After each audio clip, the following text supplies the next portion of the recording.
T minus 1, hit hold.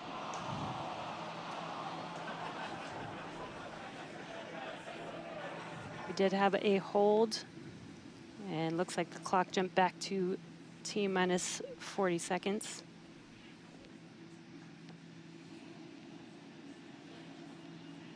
All right, so yep, we jumped out. I did not see the deflector go off. So hopefully we were right at around that T minus 10 second mark. And if we were before that T minus 10 second mark, we do have the ability to recycle, as we mentioned earlier, back to T minus 40 seconds.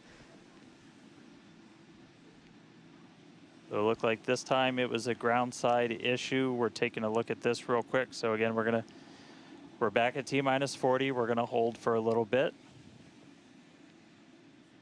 We are still not scrubbed for the day. Give them a couple of minutes to work through this. Again, we can hang out at T minus 40 for several minutes. Eventually, we start looking at your bulk temperatures and all of your propellant on board the vehicle. We're not actively replenishing the propellant on board Super Heavy and Starship. And so you don't have essentially forever to hang out before things start to warm up. And you do want to make sure your temperature's in a really stable range for a healthy startup on Raptor engines. So they're going to work through this issue. We can continue to hold here for a couple of minutes. What's launch without a little extra added excitement?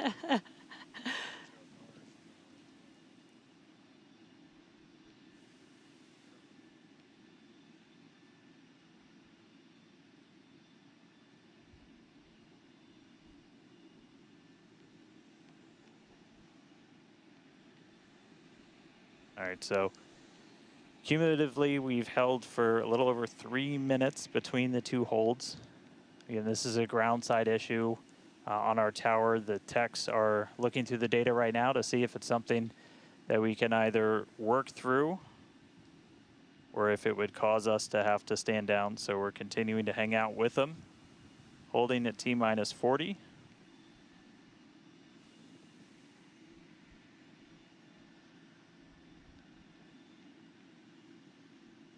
If you're just joining us, we did initially hold at T minus 40 seconds. We continued the count, but recycled before we got to T minus 10 seconds. And so we're back at a hold at T minus 40 seconds. Waiting for more information. The team is checking out to see if we can continue today.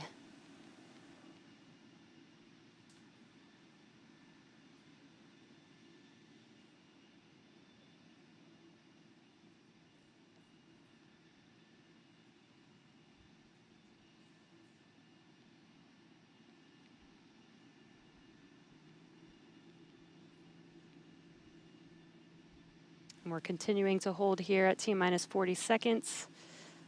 We've been holding for just about 5 minutes now as the teams evaluate if we can continue to T0 for flight 9.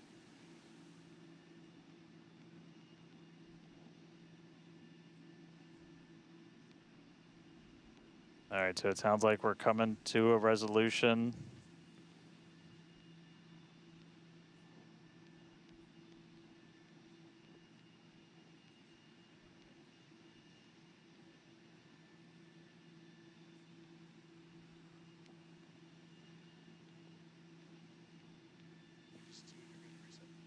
All right, so we are getting to a resolution. We're going to reset everything.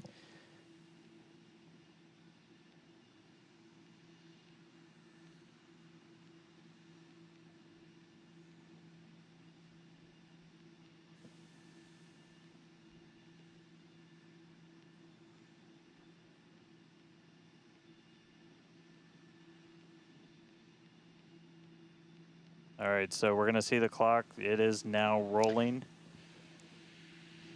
Here we go. We saw an issue with that quick disconnect to the ship. There is a chance that automation will kick us out again if we encounter the same issue. But for now, the clock is rolling. We'll see if we pass around that T minus 10 second mark.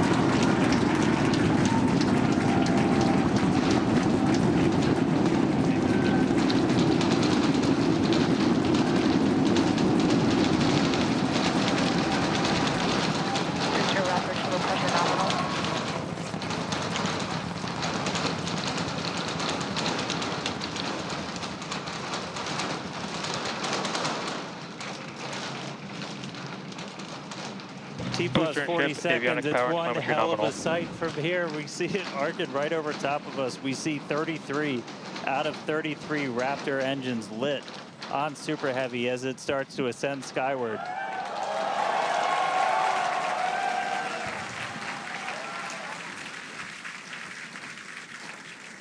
Coming up on maximum aerodynamic pressure, then only about a minute and a half until we get into hot staging. Wow, Dan, that was incredible. We could feel the building shaking here, feel the vehicle's power. Now we're just about a minute away from shutting down those engines on the booster. Again, this booster is flying for its second time today. All right, so hot staging coming up a little under a minute. We're going to see all but the 3 center engines turn off on the booster. So our version of MECO, most engines cut off. And then just a few seconds later, hoping to see 6 engines ignite on ship to push it away.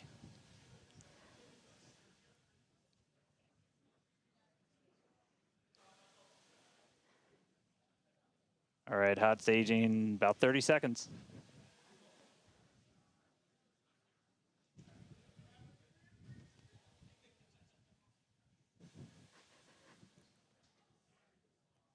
And definitely keep an eye on which way the booster flips. First ever directional flip we're going for today. Should flip straight up.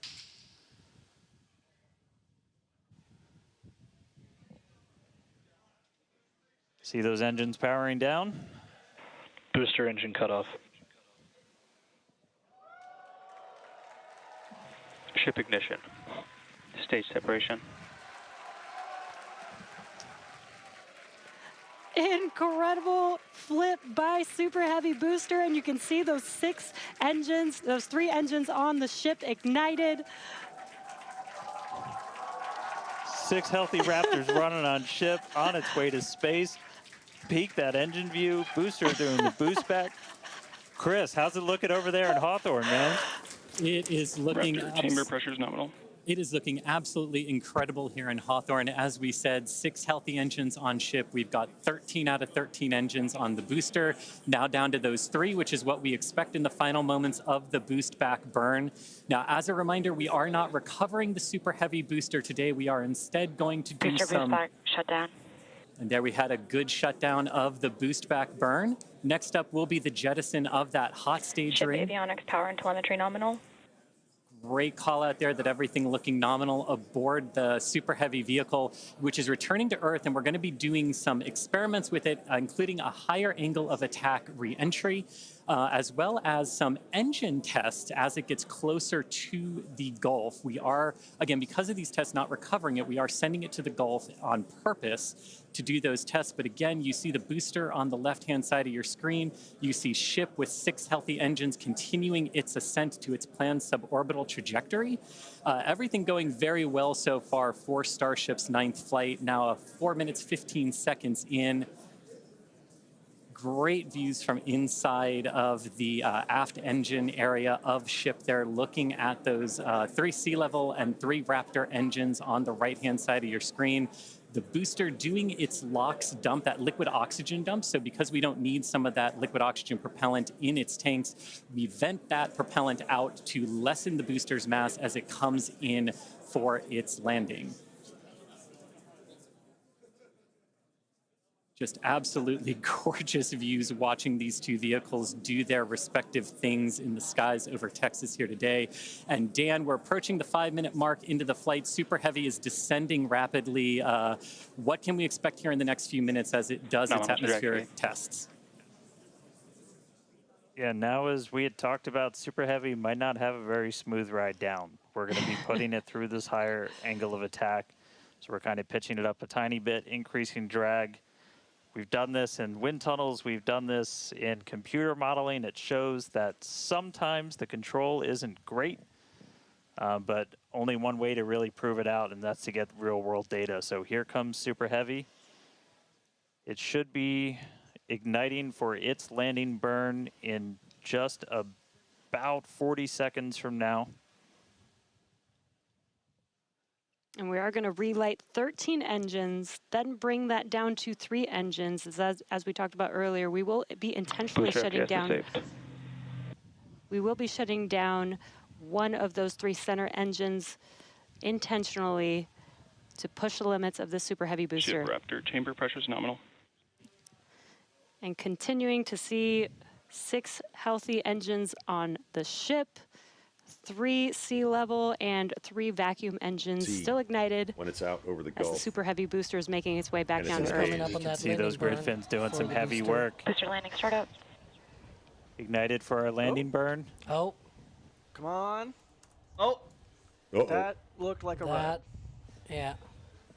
Oh, I mean, we said it very might be possible. Yeah. May have ended with that landing burn.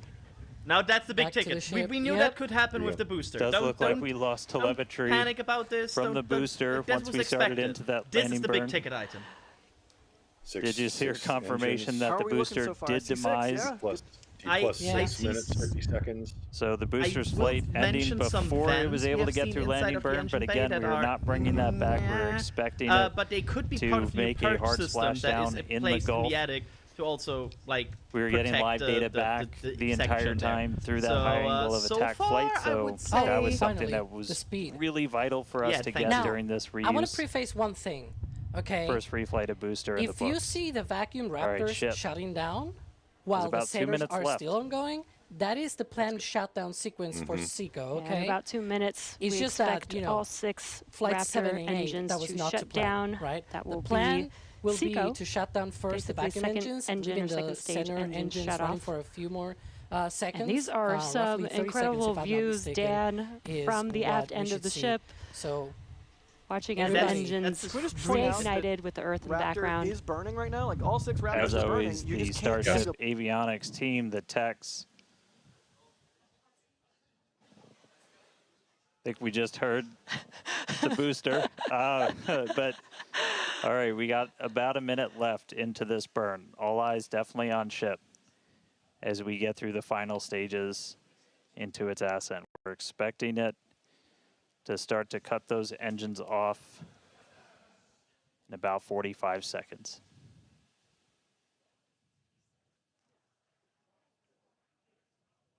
Terminal guidance.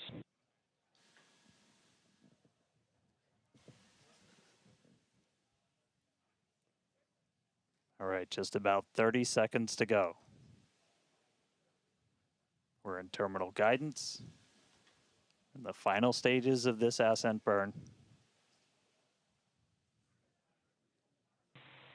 We did see shutdown of the Raptor engines. We do stagger these, so we do the Raptors first. Those 3 have shut down successfully. Sea level's still running. Ship engine cut off.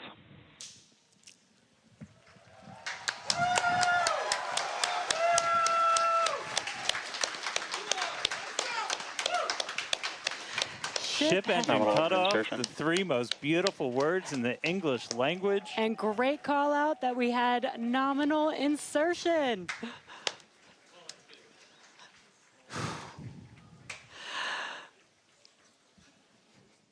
An incredible flight test so far today. We reflew a super heavy booster for the very first time in 9 test flights. Ship is in its orbital trajectory. Again, it's going to remain suborbital for its mission today. But it ignited all, it ignited all 6 of its engines and made it all the way through Seiko just now.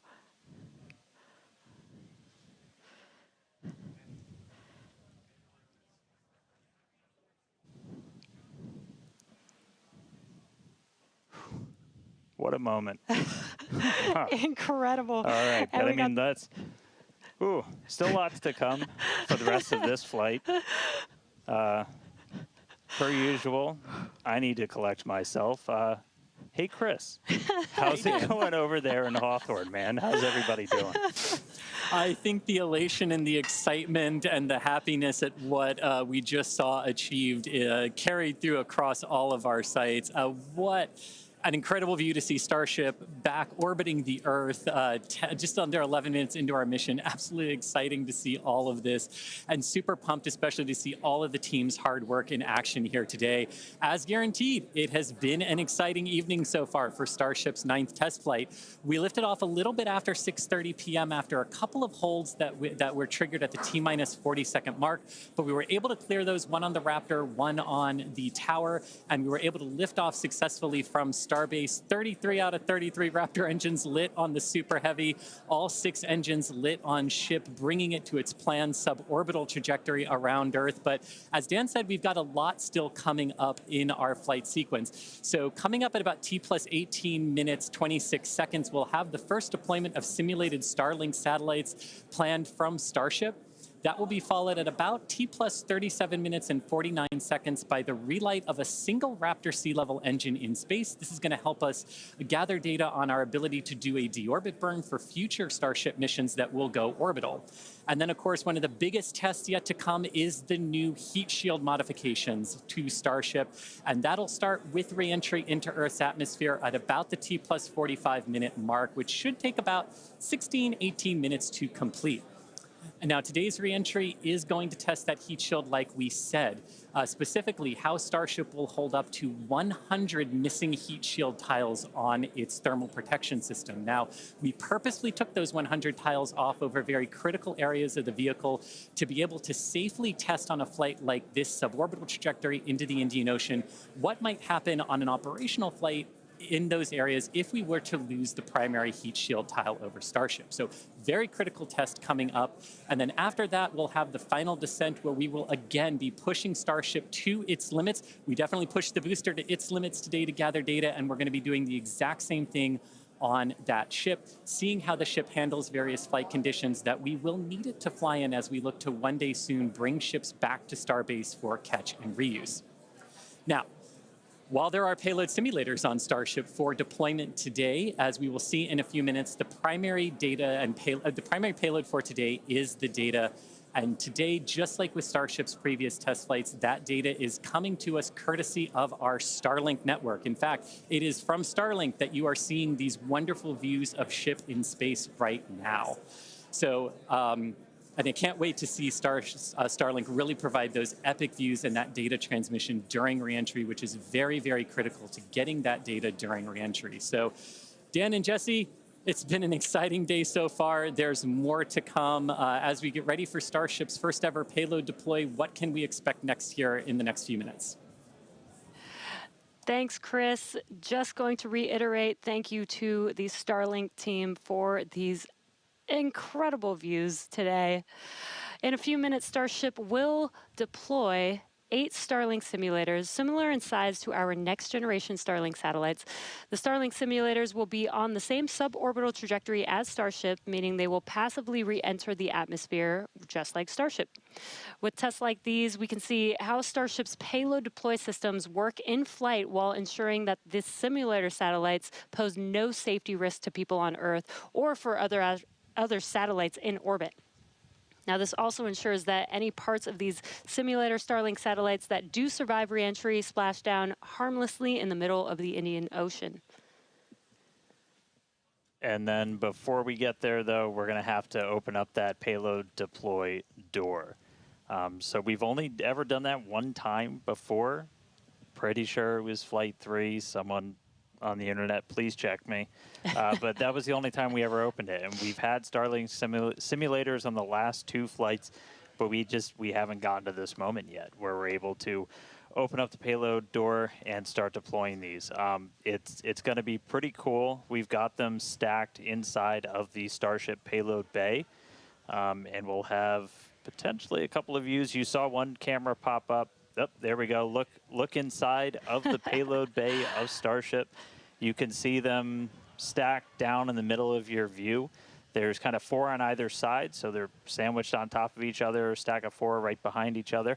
And then we're going to pop the door open. It's on the right side of your screen, so we'll see that open up and then start firing those Starlink simulators out into space. We are expecting the payload door to open in a little over a minute from now. And then once that payload door is open, about a couple minutes later is when we will start dispensing those Starlink similars. That's a what a view great right view. at the bottom of the stack. So should be able to see them kind of firing out from right there. So really cool. And eventually these are going to carry dozens of the next generation of Starlink satellite into space, and those are going to enable some truly insane things in terms of speeds from space and what we're able to do. Starlink's been really great for Starship, obviously. Getting live video back is really cool, but just the amount of high-speed telemetry, everything we're able to get back is insane. And for a development program, that's kind of everything. We're in excess of 130 or 160. My numbers are fuzzy right now, just like my brain is. But well in excess of 100 megabits per second of downlink. And a lot of that gets eaten up by video. We've got dozens of cameras across Starship. We added several more. For this flight, you saw a couple of those as we have essentially 360 degrees. Oop. Open the pod bay door, Hal.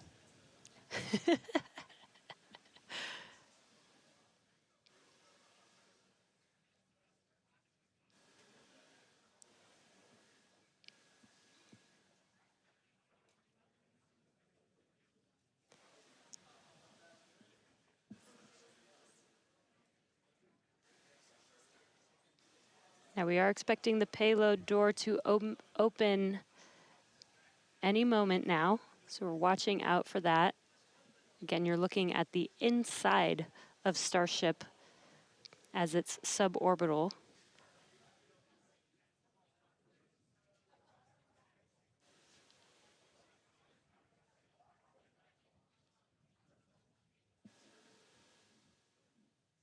Well, we heard the door open was in progress. It was unable to actuate all the way open, so they are going to close it back up. Hal told me no. He said, I'm sorry, Dan. Can't do that. Looks like we won't get the door open today. But that's okay. This is obviously a test we want to be able to do before we're deploying full-on Starlinks. But the real focus for this, now that we are in space, is getting to that reentry. That is the most critical phase of Starship that we still have to prove out.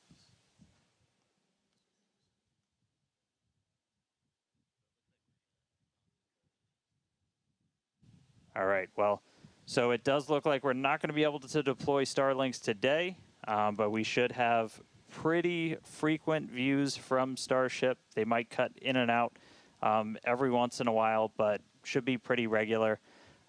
We are in darkness right now, so might be a lot of black, but the cool part is when we get to reentry, it's going to be daytime. Yes, and we did that on purpose so that we can get some live daytime views as ship is returning back to Earth. All right, so we are going to take a break. Enjoy these views as we get them. Enjoy the tunes. We'll be back in a couple of minutes when we get ready to relight one of those Raptor engines on orbit. See you soon.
later than it was for the last flight. Of course, the last flight didn't actually get to that point, but an interesting note with the timeline. So that's coming up at 40 minutes into flight approximately. And then as we move onwards, we're of course going to get to the re-entry of the Starship. Entry interface should be occurring approximately 30 seconds later than they thought it would be doing on the previous flight. However, this is where things start to get interesting, because the next event, that's when Starship is transonic. That's only 6 seconds later, so this timeline is actually a little bit more spicy on the ship side of things. That's just passing over an hour and 3 minutes there into flight.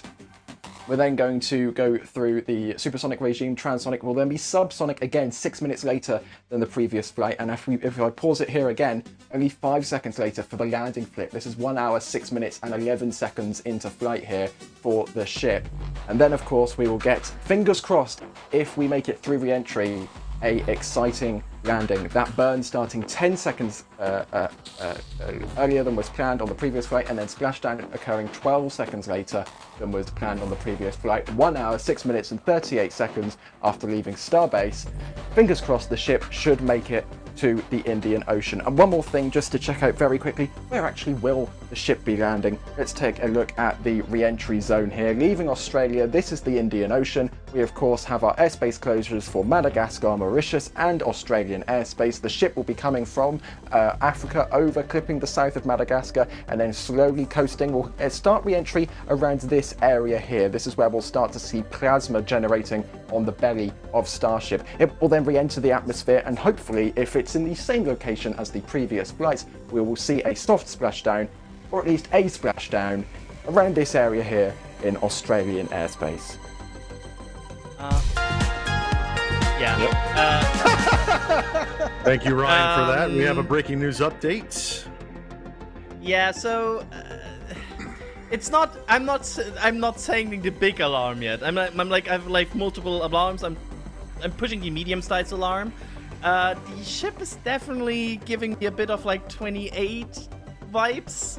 It's quite spinny on overall, and that's not what I like to super see. Look at the bottom right. We're talking about the attitude indicator there. There you go. Thank you, Kevin. That attitude indicator.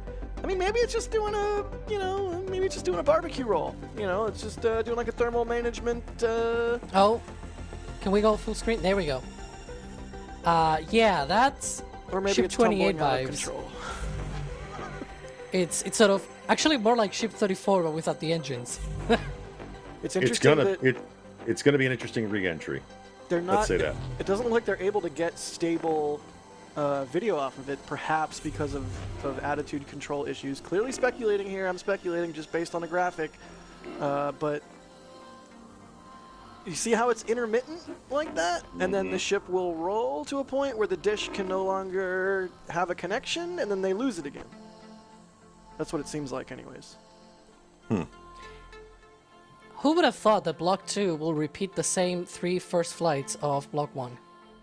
So I have a question. We saw a clean engine shutdown sequence. At least it looked like that from the telemetry we were getting. What would the venting have caused this?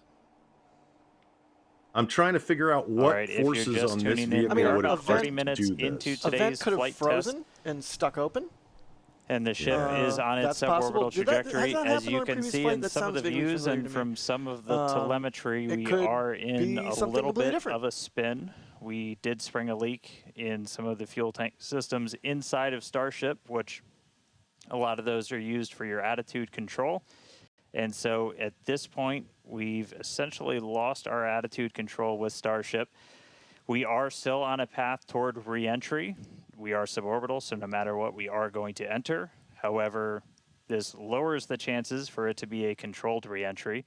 So if you think back to Flight 3, when we had something similar happen, just the end symptom of a loss of attitude control, we were in a roll by the time we hit re-entry.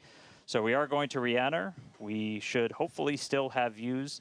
The Starlink satellites are pretty robust to still maintaining contact. We've got 4 of those terminals on the vehicle, and they're pretty robust to maintaining contact, even when we are in a spin, essentially. So we should hopefully continue to keep live views. It's going to still be dark until we get a little bit closer to entry. as we are a little bit, we're coming up on Africa. I believe we do swing just to the south of that continent. And by the time we start heading out over the Indian Ocean, we'll start heading into a sunrise. So, not looking great with a lot of our on-orbit objectives for today, where we were hoping to do the PEZ deploy and relight an engine, and then really importantly get into that controlled entry to really put the heat shield through the ringer.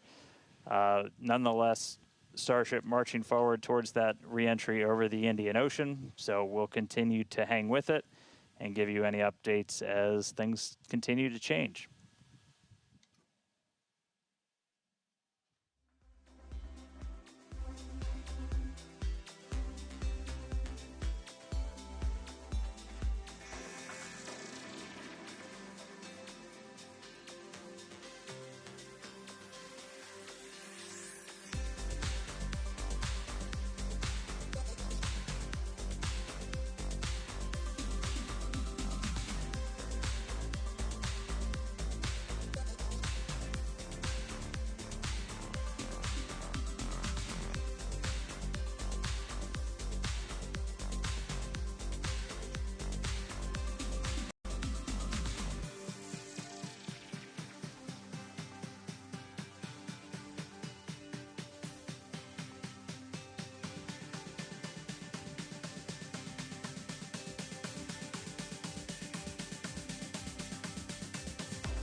All right, so 36 minutes, 15 seconds into today's flight tests. You're seeing some flat movement here on the ship. If you've been following along, we have essentially lost attitude control on the ship at this point. It is suborbital, so it's still headed to the exact same trajectory as before. We were not able to get that payload door open and deploy those nose cones. We've been dealing with some leaks on the ship. This is also what led to that loss of attitude control. So at this point, we are kind of in a spin, and we are also going to be skipping that Raptor relight. If you've followed through the history of Starship, something similar happened, different cause, but same symptom back on Flight 3, where we weren't able to maintain attitude control in orbit. And so we're going to skip the relight of that Raptor engine while we're in space. We are going to still proceed with entry, but as we are not able to control the attitude of the ship, as we get into entry, it will enter in whatever orientation it is in at the time, which does not bode well for the ship's heat shield, as we're not going to be essentially aligned the way that we want to do for re-entry. So it is definitely coming down. It is definitely heading to the Indian Ocean, but our chances of making it all the way down are pretty slim. So we'll still get as much data as we can. We're still getting live telemetry, live views from Starlink the entire time, and we'll continue to stick with ship as it continues on. We are about 10 minutes away or so until we start getting into entry, and the light will start to pick up as we cross the Indian Ocean, and we'll start to see a little bit more daylight, and we'll, as always, as long as we maintain that comm link, get some plasma on the way in and start to bring the Starship back through the Earth's atmosphere. So that coming up in about 10 minutes or so. So we'll check back in with everybody in a little bit.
All right, so we are 42 minutes and change into today's flight test. You're seeing the light show start as Starship. If you're just tuning in, we were able to successfully make it to orbit, run into a couple of issues as we've coasted to our entry point over the Indian Ocean. At this point, we had lost attitude control of the ship and entered into a spin. The team made the call to do what's called passivate the vehicle, so we're essentially venting all of the remaining propellant overboard, and it's going to make an uncontrolled reentry. Important to note, this is a contingency that is planned for, and we clear the zones in the Indian Ocean where these entries could take place. So we're not going to come down exactly where we would have had nothing happened, but we do clear a tremendous amount of space out in the Indian Ocean in the event that we run into this. We understand that there are always risks, essentially, with these flight tests, with the hardware, but we don't really accept any compromise when it comes to protecting people. And it is one thing to note is we will actually still re-enter in our planned airspace zone, which is good. That is exactly what we planned for. You know, we do plan for if something does go a little bit off nominal, that we have enough airspace cleared out for situations just like this. Yeah, re-entry is still just that really critical phase that we need to try and gather as much data, as much information as possible. Is a fully reusable heat shield has never been flown before, history of space flight, and that's something that Starship still has to crack. And so we had a whole range of experiments on this one. At this point, we just started to lose some of our cameras, so it's very possible that we'll start to lose contact with Starship a lot sooner than we would have if it was a nominal reentry. So we are expecting it to break up essentially on its reentry over the Indian Ocean. So not able to do a lot of our on-orbit objectives today, but just the fact that we, got it into space was just a really big moment for a lot of the team. Yeah, and another thing to note is that Super Heavy did fly for its second flight today. It first flew on flight 7, and it made it all the way to our shutdown of all the engines and stage separation, getting ship into its suborbital trajectory today. It did ignite its 13 engines, but it did demise at that point. We did plan to fly it back down to Earth at a higher angle of attack, and we do expect it to stress the vehicle a lot more than what we've seen previously. So it's not unexpected that we did lose the booster before we got to the actual landing. Yeah. So we're gonna continue to hang out and see if we get any updates on ship. It does look like we might be getting some video back soon. There we go. So this is a view essentially on the top part of Starship. You're looking up at the payload bay and towards the nose cone. So views are going to be a little bit scarce potentially, as again we are in essentially a tumble. We had lost that attitude control. So Starlink, when it's able to connect, able to feed this down. We are at the phase where we would expect entry to start within the next minute or so. So we are entering uncontrolled, but again, we're entering into an airspace and a sea space that is cleared and monitored in advance of launch and before we get to this phase. And with the views that we are able to see, you are seeing a lot of that plasma build up.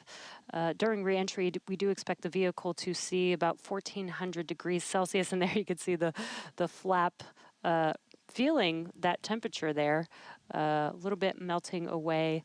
But as we expected with the spinning of the vehicle, we are no longer controlling the attitude of the vehicle. So this is now, at this point in the test flight, it is expected to see it begin to demise a little bit on its way back down to Earth. Yeah, and so we'll stick with it for as long as we're kind of getting any reach back from the ship as it starts to make this reentry. But yeah, so it's re-entering actively right now. And again, we did do what's called passivation. So you essentially vent all of your excess propellant overboard before you hit the atmosphere. That's a safety measure we can take on the ship while you still have contact with it. So that was done. It's now coming down in the predetermined hazard area that was cleared ahead of flight. Not controlled, so we're not going to get all of that reentry data that we're still really looking forward to.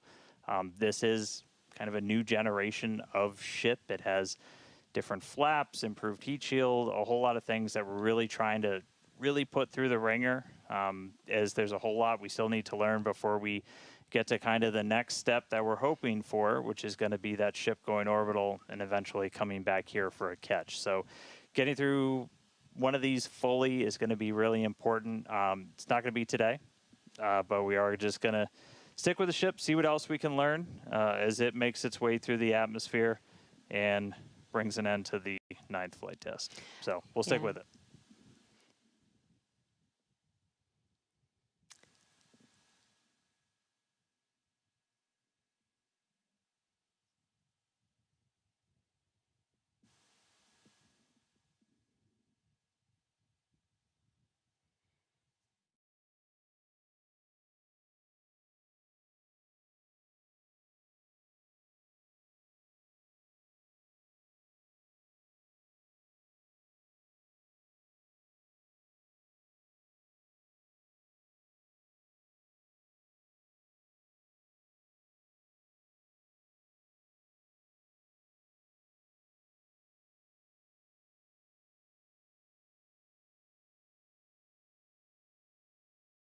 Ignition. State engine cutoff.